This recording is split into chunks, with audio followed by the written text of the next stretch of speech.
What's up, Ann Arbor? I got up today early to watch South Africa versus Mexico, and I'm still trying to figure out what the offsides rules are.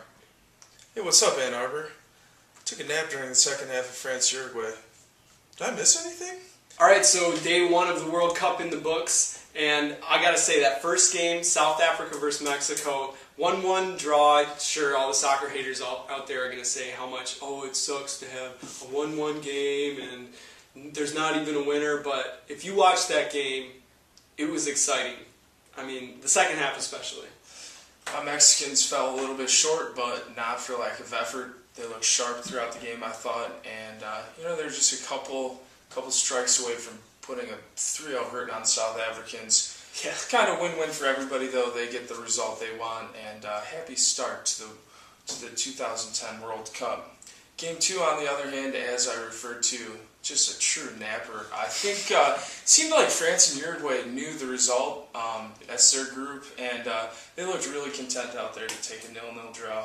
Yeah, and personally, I mean, where's your bread buttered, France? Henry's got you there. Henry's been scoring goals for years. I made a joke to my friend earlier. He's been paying the mortgage of that coach, and the guy, he's on the bench. He came in, he made some chances happen, didn't finish them, but to me, not having him in the game for as long as possible is unacceptable for France. Big shout out, by the way, to Casey Bantle, Ann Arbor Football Club, probably the only person in North America that has a good understanding of the offsides rules. Which was put to the test today. I've been wrong my whole life. I've honestly been playing soccer my whole life, and I was under the understanding that it was the ball and then the last defender. It has to be two people.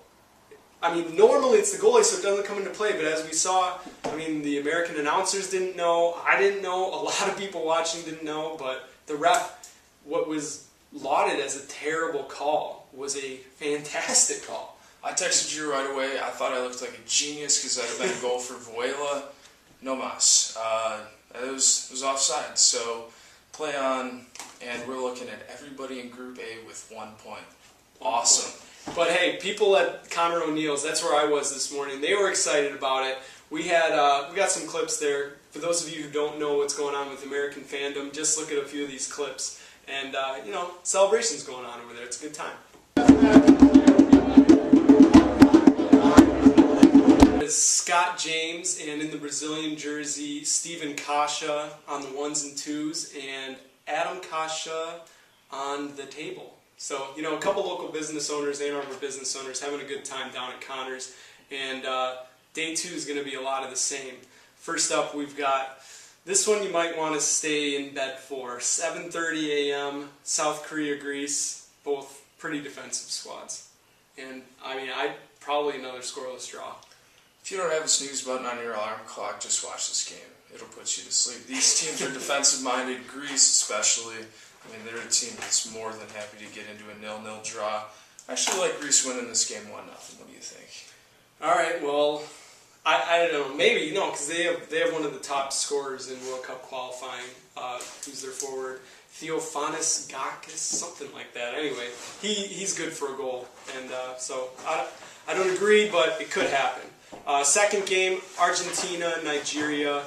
Argentina is a lot of people's pick to win. Pretty much the only reason people aren't picking them is because of their manager, Diego Maradona, who's a little bit crazy, but as opposed to popular belief, he's not the one playing out on the field. It's going to be Lionel Messi and the boys, and it doesn't just take Messi. There's a whole team in Argentina. It's very deep. I think they're going to get it done. Score, I don't know. If they don't score at least 3 goals, I'll be surprised. I'll give it a 3-1 game. Better copy my pick. I just told you that.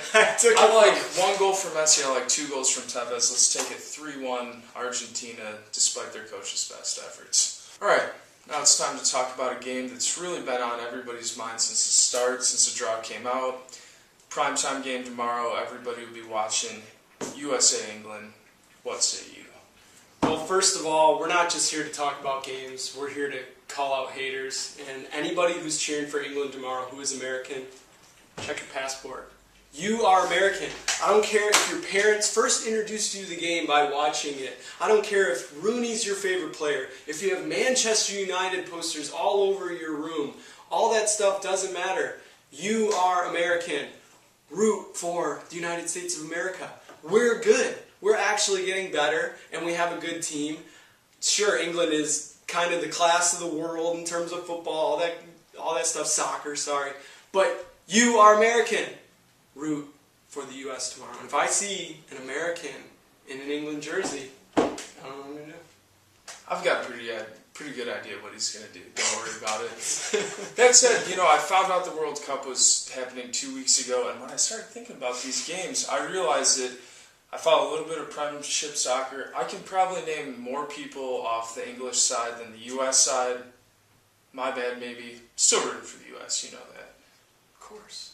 I mean, it's just unacceptable to me. So, who you got? Who you picking? All right, here's the deal. England's a strong side. I can name more people off the English team. That said, oh wait, I'm not rooting for Belgium. Too hard to nail, my friends. We have twice the heart as England, and you know what? The U.S. is taking it tomorrow, 2-1. Tune in. It's happening. Two-hearted, huh? Well, I'm trying to look for my prop. I was supposed to have a bottle of gin because, I want the U.S. to win, but I don't know if I can pick them. But this is why it's a bad idea to gamble, ladies and gentlemen, because your heart gets into it. You pick someone who you really don't think has the skill, but whatever. U.S. Everybody out there, put on whatever garb you have. Act like it's the 4th of July. Pulling for the Yanks. I'm Pete Cunningham. He's Bob Gross. We're out.